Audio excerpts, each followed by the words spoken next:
안녕하세요. 오늘 구글 워크스페이스 강의 진행을 맡게 된 박용입니다. 만나서 반갑습니다.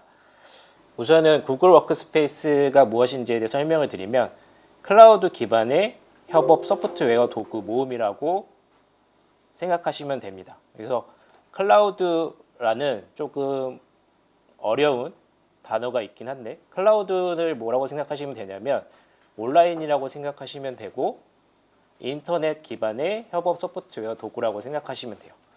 그래서 기존에는 오프라인으로 저희가 데스크탑에서 소프트웨어를 사용을 했다면 구글 워크스페이스는 온라인에서 소프트웨어들을 사용을 해서 작업을 하는 거라고 생각하시면 되겠습니다. 그래서 여기 화면에 밑에 있는 소프트웨어들이 구글 워크스페이스에서 제공하는 소프트웨어 도구들이고요.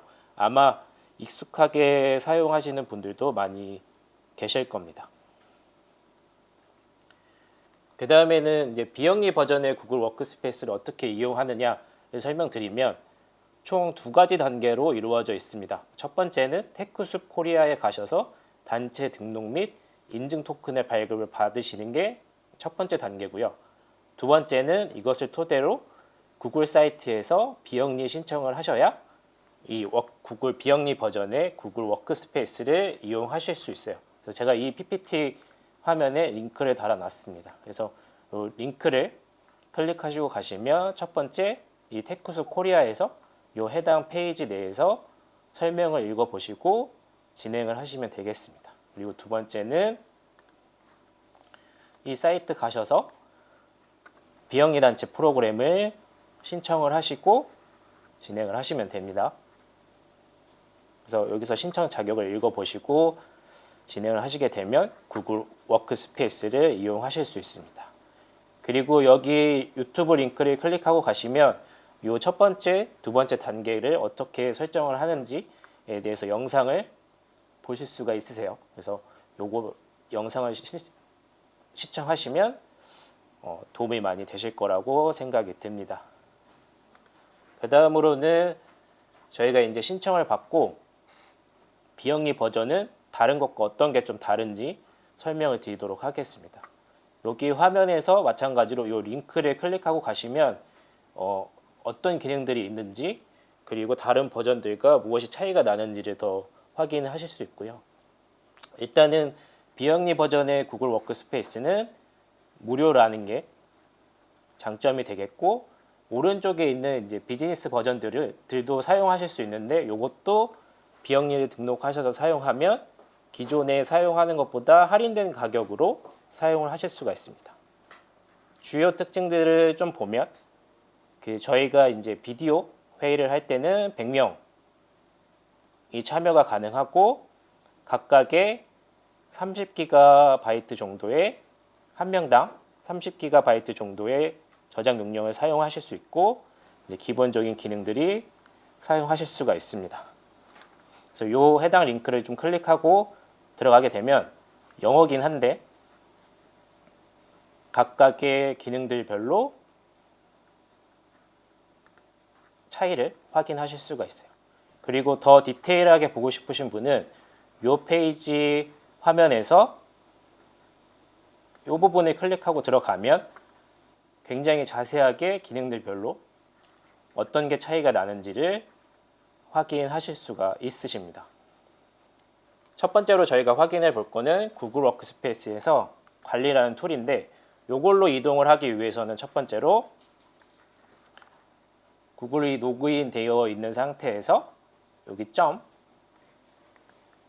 클릭하시면 해당 부분에 관리라는 앱이 있고 요거를 클릭하셔서 들어가셔도 좋고 관리로 로그인을 하게 되면 이렇게 구글 어드민 화면이 나타나게 되고 어드민에서 할 수 있는 기능들이 이렇게 나와 있습니다.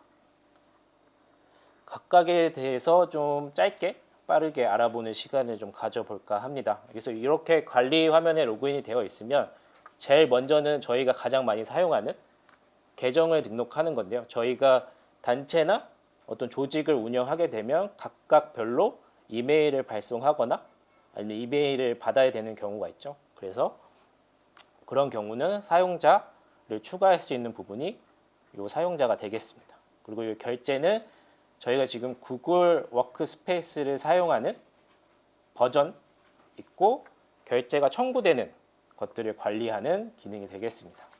도메인 같은 경우는 어떻게 보면 구글 워크스페이스를 가장 많이 사용하는 이유 중이긴 하는데 저희가 도메인별로 구글컬리지라고 얘기를 드리면 구글컬리지.org로 이메일을 받거나 하고 싶을 때 사용하는 기능이 되겠습니다. 그리고 그룹 같은 경우는 저희가 단체나 조직에는 팀 단위로 이루어져 있고 그 팀 단위로 뭔가 이메일을 한꺼번에 발송하거나 캘린더로 예약을 진행하거나 하고 싶을 때 만드는 단위가 되고요.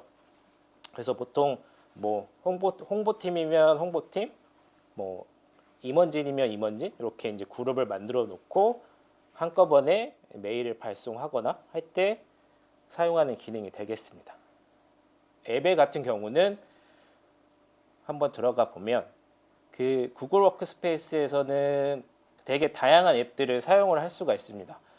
구글 워크스페이스를 좀 클릭을 해보면 지금 현재 상태에서 지금 사용할 수 있는 이렇게 앱들이 많이 나타나 있어요. 그래서 이 앱에서는 어떤 특정 그룹들은 앱을 사용하지 못하게 하거나 이렇게 하는 조직을 컨트롤을 할 수가 있습니다. 그리고 이제 기기 같은 경우는 요 구글 워크스페이스를 사용하는 기기에 대한 설정을 할 수가 있고요. 뭐 제약을 할 수 있거나 그런 기능들이 있습니다. 그래서 요거를 좀 사용하시면 단체에서 구글 워크스페이스를 사용하는 기기에 대한 컨트롤을 하실 수가 있어요. 그리고 그 다음에 계정 설정은 요 구글 워크스페이스를 사용하는 계정에 대한 설정이 되겠습니다. 저는 여기서 했던 건 이제 로고 정도 추가하는 거 정도 빼고는 별로 이렇게 건드릴 게 없었던 것 같아요. 그리고 그 다음으로는 이 조직 단위는 조직을 하나 생성하면 아까 말씀드렸던 앱에서 이 조직별로 어떤 조직은 특정 앱을 사용할 수 있게 하거나 아니면 특정 앱을 사용할 수 없게 하거나 하는 그런 것들을 적용시킬 수가 있습니다. 그리고 요 보안 같은 경우에서는 저희가 로그인을 하게 될 때 좀 로그인 비밀번호를 강력하게 설정한다든지 2단계 로그인을 지정한다든지 하는 그런 것들이 지정하실 수 있고 보고서 같은 경우는 저희가 클릭해서 들어가 보면 외부 공유 현황이 어떻게 되는지 그리고 각 계정들이 어떻게 사용하고 있는지 그리고 저장 용량은 어떻게 사용하고 있는지를 확인하실 수가 있습니다. 그 다음에 건물 및 리소스는 저희 회사에서 혹은 저희 단체에서 사용하고 있는 건물을 등록을 하실 수가 있고 제가 여기서 주로 사용하는 거는 회의실을 등록을 할 수가 있어요. 그래서 회의실을 등록을 하게 되면 저희 나중에 캘린더를 설명을 드릴 건데 캘린더에서 사용 중인 회의실이나 이런 것들을 자동으로 잡아서 편리하게 설정을 할 수가 있습니다. 그리고 이 관리자 역할 같은 경우는 저희가 이제 구글 워크스페이스를 관리자를 한 명만 둘 수 있는 게 아니라 여러 명을 둘 수 있고 각 계정별로 어떤 역할까지 줄지를 지정을 하실 수가 있어요. 그래서 좀 더 편리하게 관리를 사용하실 수가 있습니다. 데이터 이전 같은 경우는 사실 이제 구글 워크스페이스를 처음 도입하시는 단체들도 있을 거고 아니면 이전에 다른 협업 도구들을 사용하셨거나 했을 때 그 이전 데이터들을 어떻게 가져오는지에 대해서 설정을 하실 수가 있습니다. 그리고 이제 지원은 이제 구글에 뭔가 모르는 걸 물어보는 데 사용하시면 된다고 좀 생각하시면 되겠습니다. 그래서 이제 사용자부터 저희가 이제 회사가 처음 설립됐다라고 가정을 하고 사용자를 좀 추가를 해보면 간단합니다. 사용자 추가 버튼을 누르고 이름은 성과 이름을 입력을 하고 기본 이메일을 뭐 입력을 합니다. 요거는 아마 쉬우실 건데 여기에서 이제 새 사용자 추가를 누르게 되면 저희가 이제 계정이 발송이 되고요. 여기서 중요한 거는 사용자 추가를 하실 때 비밀번호를 뭐 자동 설정을 할지 아니면 관리자가 임의로 설정을 할지 등을 설정하실 수 있고, 이렇게 제가 설정을 하실 수 있고 새 사용자 추가를 눌러주시면 됩니다. 그래서 요거는 뭐 어렵지 않게 다들 사용하실 수 있으실 거예요. 그래서 그런데 이제 사용자에서 조금 중요하다고 생각되는 기능 중에 하나는 여기 보시면 보조 이메일을 설정을 할 수가 있어요. 이게 뭐냐면 저희가 보통 이렇게 하나의 계정을 두고 이메일을 설정하게 되는데 요런 하나의 계정 말고 별칭 계정을 하나 더 쓸 수가 있습니다. 예를 들어 드리면 그러니까 저희는 지금 요 켄타라는 사람은 켄타 골뱅이 구구컬리지.org라는 계정을 하나 쓰고 있는데 이 사람의 임무가 뭐 데스크 역할도 하는 거죠. 아니면은 뭐 고객 문의를 받는 사람일 수도 있고. 근데 보통은 이런 경우에 다른 계정을 하나 생성하는 게 아니라 이 사람 계정에 보조 이메일로 이렇게 인포라는 별칭을 하나 만들어주면 이분은 요 두 개의 계정을 동시에 사용하실 수가 있어요. 그래서 요 켄타라는 분은 편리하게 그 계정 간에 이제 로그인, 로그아웃을 할 필요 없이 하나의 계정에서 인포라는 거에 오는 메일을 받고 자신한테 오는 메일도 이렇게 관리하실 수가 있습니다. 그래서 보통 저희가 많이 그 단체들에서 이제 계정을 생성하다 보면 뭐 대표적인 그 뭐 단체 대표 이메일 그리고 단체 문의 이메일 이런 것들을 만드실 때 새로 생성하지 마시고 보조 이메일을 좀 사용하시면은 더 좋습니다. 그리고 이제 구글 워크스페이스의 특징 중에 하나는 사용자별로 가격이 매겨지는 부분도 있어요. 그래서 이렇게 보조 이메일을 좀 쓰시면 가격을 좀 다운시키면서 사용하실 수가 있습니다. 그래서 사용자에서는 보조 이메일을 좀 사용하시는 걸 권해드리고요. 두 번째는 결제는 클릭해서 들어가 보면 지금 저희 이제 구글컬리지가 사용하는 서비스인데 저는 이제 비즈니스 스탠다드를 쓰고 있긴 해요. 그래서 아마 이제 비영리 버전을 쓰시면 여기 이제 비영리 버전이 보이실 거고 지금 라이선스가 몇 개 있는지 그리고 어떻게 가격이 매겨지고 있는지 그리고 결제 수단도 설정을 하실 수가 있습니다. 그래서 여기에서 확인해 보시면 되고 사실은 이제 굉장히 이제 중요한 게 저희가 이제 그 도메인 관리 그래서 저희가 산 도메인에 대해서 계정을 설정하는 방법은 이 도메인 관리에서 시작을 하시면 됩니다. 도메인 관리 추가하실 때 유의해서 좀 보셔야 되는 게 뭐냐면 도메인 연결을 할 때는 총 두 가지 단계를 좀 거칩니다. 첫 번째가 뭐냐면 내가 그 도메인을 진짜 사서 가지고 있다는 거를 구글한테 인증을 해줘야 돼요. 그게 이제 첫 번째 단계고 그렇게 이제 도메인 인증이 끝나면 실제로 이제 메일 서버를 설정하는 두 번째 단계가 진행을 하게 됩니다. 그래서 유의하실 건 도메인을 산 곳에서 이 두 가지를 설정을 진행해 주셔야 돼요. 그래서 보통은 카페24나 아니면 가비야 등등 다양할 수 있는데 우선 내가 첫 번째로 알아야 될 건 내가 도메인을 어디서 샀는지를 알고 계셔야겠죠. 그래서 실제로 좀 진행을 한번 해보도록 하겠습니다. 이렇게 이제 도메인 관리에 들어가시면 도메인 추가가 있고 도메인을 추가하면 이제 내가 직접 산 도메인을 저는 제 이름으로도 도메인이 있기 때문에 이렇게 박용닷컴이라는 것과 이 구글 워크스페이스를 연결하고 싶을 때 도메인을 추가를 하게 되면 도메인 소유권 확인이라고 이게 변경이 됩니다. 그래서 요거를 클릭을 해주시고 진행을 하면 지금은 이제 구글이 저는 한번 했기 때문에 인증이 됐다라고 뜨네요. 그래서 이렇게 하게 되면 구글이 인증 방법 4개를 추천을 해줍니다.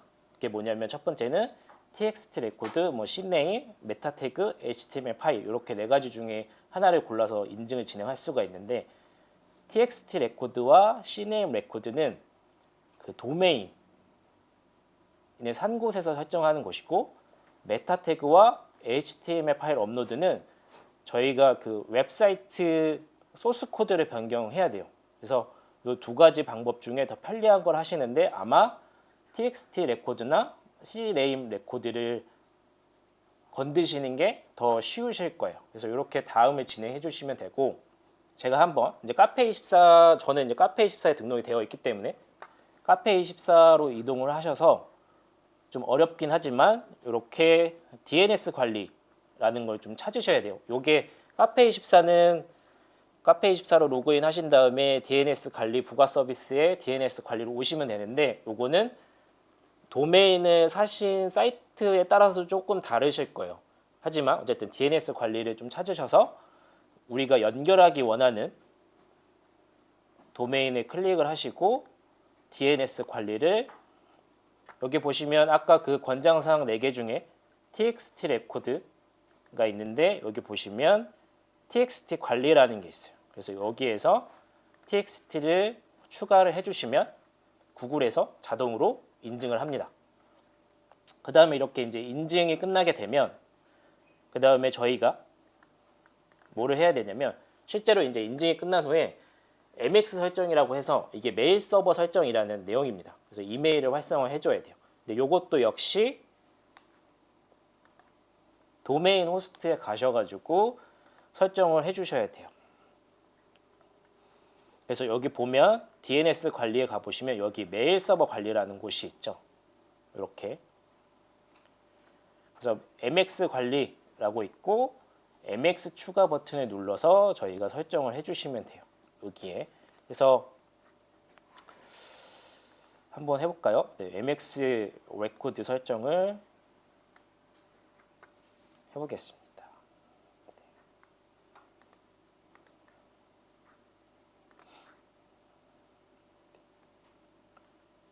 여기 보면 뭐 단계별로 되게 나와 있죠. 사실은 되게 많이 친절해진 설명서예요. 그래서 제가 카페24의 도메인을 등록하고 있다는 걸 이제 구글이 알아서 MX 설정할 때 이런 것들을 집어 넣으라 라고 설명을 해주고 있는 겁니다. 그래서 이렇게 이 해당 부분을 넣어 주시고, 여기 보시면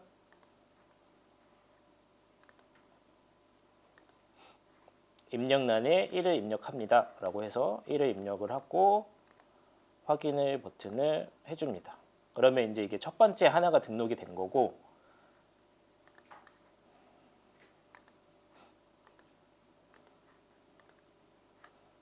근데 저희가 하나만 등록하면 되는 게 아니라 총 합해서 5개를 다 등록을 해줘야 돼요. 그래서 여기 서버 주소와 프라이어티를 계속 추가를 해줍니다.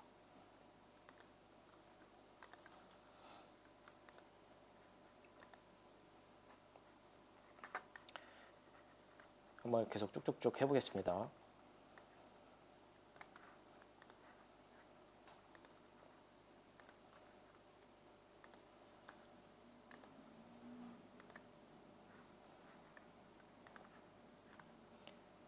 서버 주소를, 지금 하는 과정이 뭐냐면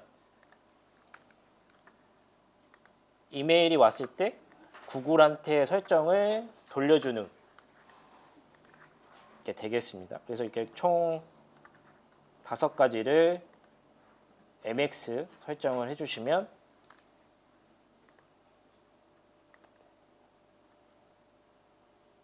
가능하게 됩니다. 그래서 총 이렇게 DNS 쪽에 가셔가지고 MX 설정을 마무리 되시면, 여기 가시면 Gmail 활성화하기를 클릭을 하시면 구글에서 이제 제대로 설정이 됐는지 확인을 하는 단계로 넘어가게 되고요.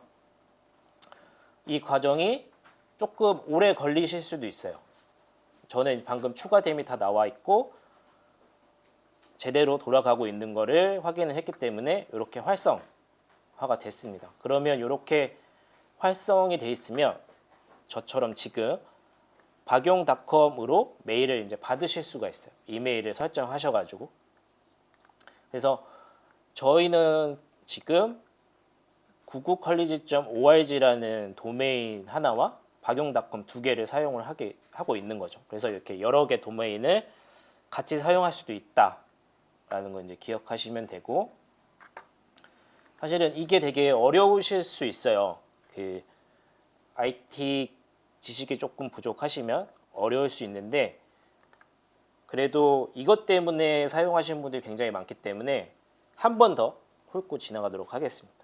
도메인 연결하시려면 첫 번째, 구글한테 내가 소유하고 있는 도메인을 인증을 해야 되는 게 첫 번째입니다.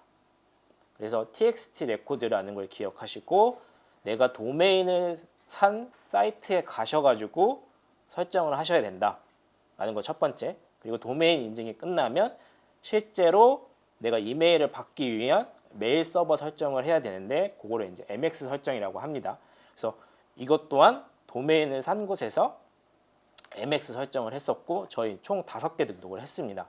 그래서 이렇게 5개 등록이 끝나고 구글에서 확인까지 마치면 실제로 저희가 이제 도메인을 사용해서 인증을 받을 수 있게 되겠습니다.